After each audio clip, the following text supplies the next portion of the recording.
We're going to go ahead and continue our availabilities for this evening with our race winner, Corey Heim. Corey, congratulations. This is your second win in 15 starts, and it's here in Indianapolis with a crown jewel. Can you talk to us about the race and what this means for you? Yeah, it's truly just a crazy accomplishment. Not only to win here at the Brickyard, but to get 2 wins like this in my part-time year. I mean, it's been a heck of a year, heck of a few years really leading up to this point. So really just I know everyone dreams about being able to do this and to be able to execute today and just do everything right and beat a lot of guys that haven't done it before and wanted to kiss the bricks today is a really cool feeling. So just so grateful for 2311 Toyota Field and Stream, first race for them ever on a primary, and to come here and win is really special for them. They were hyped up, so that was cool. Just on cloud nine right now. It's been awesome. Congratulations. We'll go ahead and open it up for questions. If you have one, please raise your hand and we'll get a mic over to you. We'll start down here with Jordan.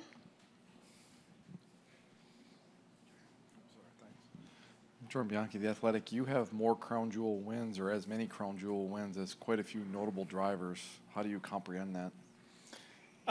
It's cool to talk about, I guess, but I don't really ever keep up with how many crown jewel wins most guys have, I guess. So, just to be able to win it for myself is just insane. So I'm just super thankful for 2311 Toyota, everyone to put me in position to do this, and hoping to hopefully cross some more off in my career, and who knows, maybe we can win all of them one day. We'll see. What was the situation with Hosvar there? You guys had a tit for tat or something was going on there, and then it looked like he gave you the finger at one point. That's a good question. I'm not too sure. I was blocking him, not really too bad, I thought. I mean, I was trying to just hold my position, and I never threw like a bad block. I was just trying to protect my entry, and he didn't like it, but he lost and I won, so I don't really care. We'll go to Bob.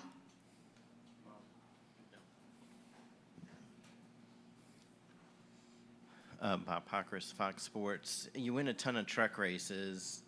Do you think, like, okay, I should win cup races relatively right away? Not necessarily, no. I mean, the competition in this series is kind of like no other, but the fact that we've kind of had everything line up really well as far as the speed in these Toyotas this year with 2311 specifically have been just surreal, to be a part of this program when they've hit their peak, and hopefully we can keep it there for as long as I'm with them, I would hope, but they've definitely been riding a high this year, and to be able to be a part of that. And I know that, not every year is going to be, you're not going to be in the best car every year, so I wanted to take advantage of this opportunity and execute while our cars are really fast. And the fact that we were able to do it twice this year, and I think 7 or 8 starts is definitely a crazy feeling and something I didn't expect coming into the year by any means. But I just feel like, coming from trucks, of course, you want to win every race you enter, but this is a different ball game here. It's a very tough series, so I've picked up my prep and picked up my intensity on how I run these races, and so far it's got me 2 wins. So I need to keep doing it, I guess. Well, speaking about keep doing it, like, does this change kind of your expectations for next season? I mean, I think most people would say, okay, you're going to be a chase driver next year. Yeah, that's my goal. I think that's a realistic goal for me. I've definitely felt like this year started off rockier than I would have liked. Went to Daytona and crashed. Kansas, we finished worse than we did the previous year. So, and then it's sort of been a steady incline up to this point. And then, of course, winning San Diego, top 10 of Chicago, and then winning here. It's been a heck of a last couple races. So, if you asked me, 4 months ago what my expectations were for 2027's full-time year, I would have probably answered differently than now for sure. But I think, my expectations were always to make the playoffs right off the bat. My first full-time season, I've had a lot of, part-time seasons up to this point and had a lot of seat time and a lot of time to think about it. So certainly as we keep up our speed in these Camrys, I definitely want to make the playoffs next year for sure. We're going to go to Dustin to your left and then right here in the front. Dustin Albino, JC, kind of building off Bob's first question, why do you feel like you've just adapted to the series so well right off the bat? I think a little bit of it goes into just running the part-time schedule and being able to sort of have gaps between each race. I feel like it's pretty rare that you see someone run like this bridge year as far as like part-time cup to then go to full-time cup. A lot of guys just go straight from O'Reilly or trucks like straight into cup full-time without a lot of experience. So just being able to kind of debrief and think about each race and be very methodical on how to get better after each race, and you have typically 2 or 3 weeks to do so, and then also prep for the next one. I think it definitely makes a big difference. I can't imagine guys that have limited starts in the Cup Series and go straight from a truck or a rally car right into a Cup car for 39 or whatever weeks out of a year. That sounds pretty brutal to me. So the fact that I've had this kind of schedule and been able to sort of mend into that full-time year has really helped me, I think. And then you're the first driver since A.J. Foyt in 1965 to win 2 of your first 15 races. What does that mean? Yeah, I'm not much of a stats guy, honestly, but it sounds like that's a pretty good one. So definitely really cool to be included with a guy like that. Certainly just been a crazy year so far, and to win 2 of my first 15 is something I've never thought I could accomplish, but here we are. It's a crazy feeling. We're coming here to the front, and then the back to Jeff, and then to Zion. Devin Kupka, 5 to Go podcast. Corey, how does it feel to be only the second driver from Georgia to win a Brickyard 400? Who's the other? Was it Bill Elliott. Bill Elliott. Okay, that makes sense. Yeah, really cool. I never really ventured up here to watch many Indy 500s or Brickyard 400s when I was a kid, being in Georgia. But being around the area, being able to go to Atlanta Motor Speedway and Charlotte and Martinsville when I was a kid, and cheer my favorite drivers on. That really is what fired me up about the sport. And of course, I would watch the Brickyard 400 every year. I actually raced a quarter midget here when I was, I want to say 9-ish years old, maybe 10 years old. In the infield over there, they set up like barriers in the infield and a parking lot and have us race. And I remember that being a really cool feeling. I got to sit in my quarter midget, and we actually made a lap around the big track, and that's a core memory of mine. So although I didn't come to races and watch when I was a kid, it was too far away, to be here out of Georgia and look back at when I was 10 years old racing quarter midgets here. It's a pretty special feeling for sure. And the 2 wins this season, San Diego and a Crown Jewel win today, how does that affect your confidence level going into next year? Because, you're going to be going in as a rookie, but it doesn't feel like you're going to be competing as a rookie because some of the experience that you've had in the Cup Series so far, 2 huge wins. How does that affect your confidence level going into next year? I think, the outside expectations would probably be higher than what they would be, of course, if I didn't win. But I don't know. I feel like I'm pretty good at just kind of focusing on myself and focusing on the task at hand, not getting too caught up in what other people say or think, and just making sure that I do my job and execute as I should. I try my best to not let outside noise kind of affect your expectations, affect what I do on the racetrack, and I'm going to try to keep doing that as I progress through my rookie season. We'll go to Jeff, then to Zion, then to Zach. Hey, Corey, I'm back here. I'm just curious about your mentality in the closing laps there because, it's one of those situations where clean air is your friend, but you could easily slip up or screw up or drive in that situation if you let the pressure get to you. That's where you could lose that race. So how did you stay composed? How did you not let that creep in and keep doing what you needed to do without letting it affect you in the moment? Yeah, I mean, it was a mental battle for sure. My Camry was really fast today, but I certainly struggled the last 20 laps to hold on to it. That was the first time I'd really done a long run in clean air, and there was a lot of shade that just went over the racetrack, and it really changed my balance to being really free. So I was truly hanging on, doing everything I possibly could. But my mentality, to answer your question, was just really get off the corner, or I guess 2 and 4 specifically, as best as I could, just to make sure he couldn't get a big run on me. I think it was 3 to go. There was one big run he got off of 4 into 1, and I was just simply slid through 4 and had a lack of momentum, and he had a big run. So I just did everything I could to defend and shut his air off. And after I got that gap back, I thought all I got to do is execute, get to the curb, just milk this thing home at that point. So it was a mental battle. It was a grind for sure. That was a lot different than San Diego being 10 seconds out in front of the field. So props to Christopher for keeping me honest. He's honestly been a great resource for me in my short career so far. So glad we could battle it out, and I knew that he would never put us in danger of wrecking or anything. So that was nice to have him around me. He went to the outside when he got that run on you. Were you surprised that he tried to take it around the outside that fast? I mean, honestly, with how I wouldn't say how predictable the runs are, but you can kind of just really materialize everything as it happens, because you're sitting there on the straightaway and, you know, the runs aren't massive by any means. They're slow runs, but I knew I'd messed up out of 4 on that lap, and then I immediately looked in my rearview camera, saw him approaching, and I was just instantly in defense mode. And every restart I had starting on the outside, there's like way less grip on that second groove. So I would have been absolutely appalled if he could have pulled it off around the outside. I mean, I was just worried about the bottom. You know, the last thing I want to do is get stuck up on that top groove, or second groove, I should say. So I was just worried about defending that, and I figured that he would kind of fall back after that. We'll go to Zion and then to Zach. Zion Brown, Indianapolis Star. Going back to the moment that got you that lead there at the end, you have to pass your boss to do so. Just what were you thinking in that moment, kind of knowing that if you got to the lead, you'd have a good chance to hold on to it, given the way this race went? Yeah, I mean, coming into this race, we knew that restarts were going to be completely crucial to the outcome of the race. And as we wound down, you know, I was sitting there talking to my spotter Eddie and crew chief Booty, and you know, they both just said, like, we got to muscle up on this restart. This is more than likely going to decide the outcome of the race. And that was before Denny got the lead on me. And then Joey tried to put me 3 there and kind of killed both of our momentum. And then that got Denny the lead. And I thought that was potentially the race. Got another caution and said, okay, like, here we go. I might have a shot at it.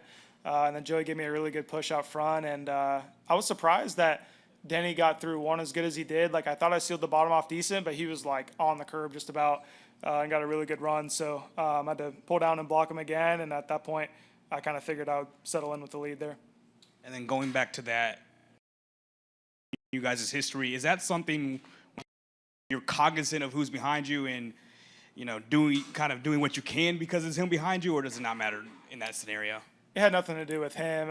The way the pit cycles shake out here, you got to do everything you can to keep a guy behind you, because you'll typically cycle out in front of him. The lap time that you have to come to pit road and put tires on is like a couple seconds faster than just a regular lap time. So it's a little less than a lap you lose by pitting. So if I kept him behind me and executed my green flag stop perfectly, there was going to be a big gap, and that's exactly what happened. So you really it's a big track position race, as you guys saw today, and you got to do whatever you can. So it had zero to do with who was behind me. It could have been anybody, but it definitely changed the outcome of the race for sure. We're going to go to Zach, and then we're going to stay right here in the middle and all the way in the back to Dalton. Zach Sterniello, NASCAR.com. Corey, San Diego and the Brickyard, 2 of the biggest races of this summer. What has allowed you to shine in these really big-time moments? Just a lot of prep, man. A lot of mental prep, a lot of physical prep. Just really happy to be a part of this organization with 2311 and Toyota.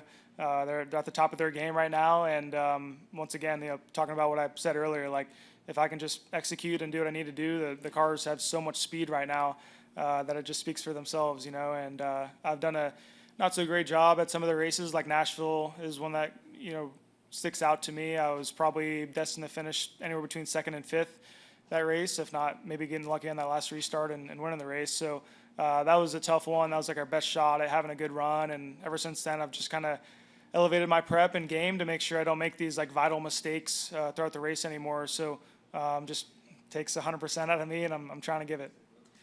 San Diego was a first-time course, a lot of unknowns. To win here, a traditional oval where so many teams have a playbook for this place, what does it mean to you to get that first oval win in the Cup Series? Yeah, it's, you know, 2 totally different racetracks that we've been able to execute on. You know, just being here at the Brickyard just means so much. Even just being able to start the race, I remember getting goosebumps like on the grid with a flyover, not even thinking about the result of the race and whatever it would be in a couple hours from then. But yeah, to come here and win, it's absolutely surreal. I mean, couldn't, you know, fathom telling myself as a little kid that I was going to be a Crown Jewel winner one day. So to sit here and be able to soak that all in is a really special feeling for sure. Come right here. Bob Perry, Breaking Bob. Corey, you touched on it a bit, but your crew chief Booty even mentioned the radio discussion before the final restart, him pumping you up a little bit. He was talking about your relationship. Can you kind of discuss the relationship you have with Booty, and also do you hope that you stay paired with him next year? Yeah, Booty's the man for sure. He's awesome. He's one of the most liked, if not the most liked people at 2311. You know, when he came off of the full-time deal with Bubba and I knew that he was going to be my part-time crew chief, I was like, oh man, I hope he doesn't, you know, feel, you know, distraught about getting off of the full-time deal or anything, and has a lot of motivation. And I quickly learned that he does not like let anything bother him. He's just a eyes forward guy, super motivated, family man, just very, very good person. So to have our off-track relationship be really strong, and then just to have faith that he can execute a race as well as he has done this year and get us 2 wins so far, it's just, it's not every day you get to go to the racetrack and have a comfort with a crew chief, just knowing that you can trust them with everything. I've had a lot of moments in my career where I feel like I doubt my crew chief a lot, but that's just driver instinct. But when you can find a guy that's just knows what they're doing and you can trust them, it certainly makes it a lot easier. We go all the way in the back to Dalton.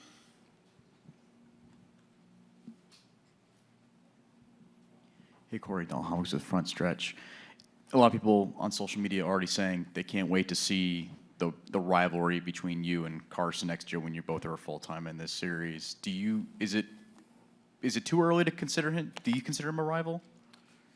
Where did he finish today? I think it was You guys love talking about a guy finished 9th. I mean, holy crap. Yeah, I mean, like all I did was make sure he stayed behind me, and I did, and I finished in front of him.